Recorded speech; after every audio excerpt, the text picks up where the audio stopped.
Yo, what's up everyone? So Apple released iOS 14.3 for the iPhone 7 and I'm using it on my device since they have released it. And you know what?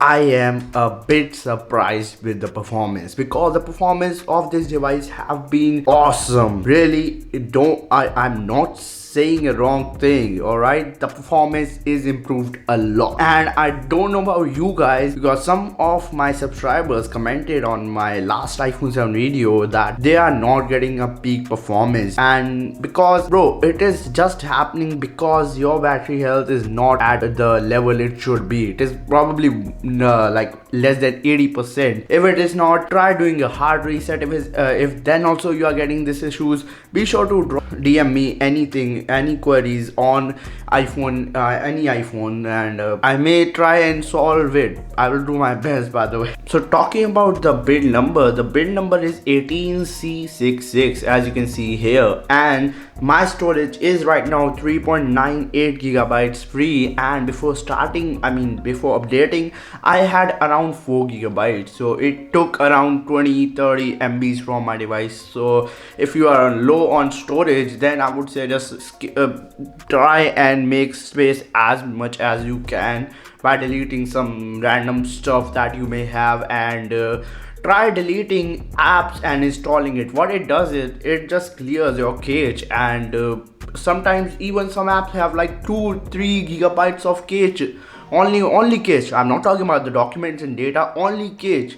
And you can delete the app and install it again. For example, my WhatsApp data is around 2 gigabytes, and this is including cache. This is 4 gigabytes, so almost 2 gigabytes have been taken by WhatsApp cache. So you can delete your WhatsApp by taking a simple backup, then you can delete it, then you can install it again, then you can just by clicking on restore button. So yeah, that's it, that's all. Now let's talk about the main thing, which is update. So talking about update, I tried connecting my HomePod with this, and after connecting my HomePod on this earlier, what was happening on iOS 14.2, I was not able to use the audio transfer feature. As you know that HomePod mini have a audio transfer feature which is really dope, and I love that feature, and I seriously don't know why it was not working. But I tried again and again, it was not working. I disconnected from this device and connected it on my iPhone 11. It worked on that, but I'm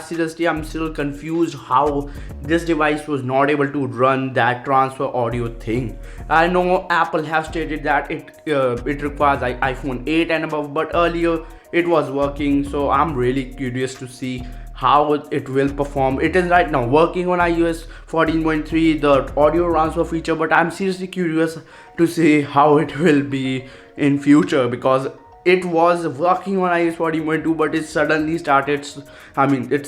stopped working. So let's see. And in terms of performance, the performance is much better than iOS 14.3. So if you want performance, go for this update. This update is for people who want performance and stability. I won't say it is the perfect, but it is good. It is much more stable than the iOS 14.2. So if you want stability, you can download this firmware. So if you are new to the channel, whenever I make a iOS update video, I always give a device score, and earlier on iOS 14.2, this device overall score was 7.4, which is really terrible, to be honest, because all devices including the iPhone 6s was ahead from the iPhone 7, and it is seriously mad that iPhone 7 is a newer device than iPhone 6s. Then also iPhone 6s is outperforming this device in terms of my scores. Now this time the overall score is bumped up from 7.1 to it was 7.1, and iPhone 6s was 7.4, and now this time it is the iPhone 7 overall score is bumped up to 8.1. Let me explain why. Because there are almost no bugs. There are some bugs, but app developers will optimize their app, and hence the bugs will be fixed.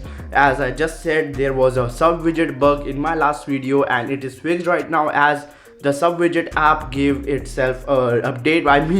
No, it is not updated itself, but the developer gave update. And since the iOS 14.3 is out for everyone, developers will start and giving updates, so you can go to App Store and install latest updates. Don't worry, your device won't be lagging. It is just for the security purpose. Download these updates and you are good to go. here you can see I have updated all these apps, so you can also update your device through this firmware and install these apps if you are suffering with a lot of bugs on 14.2.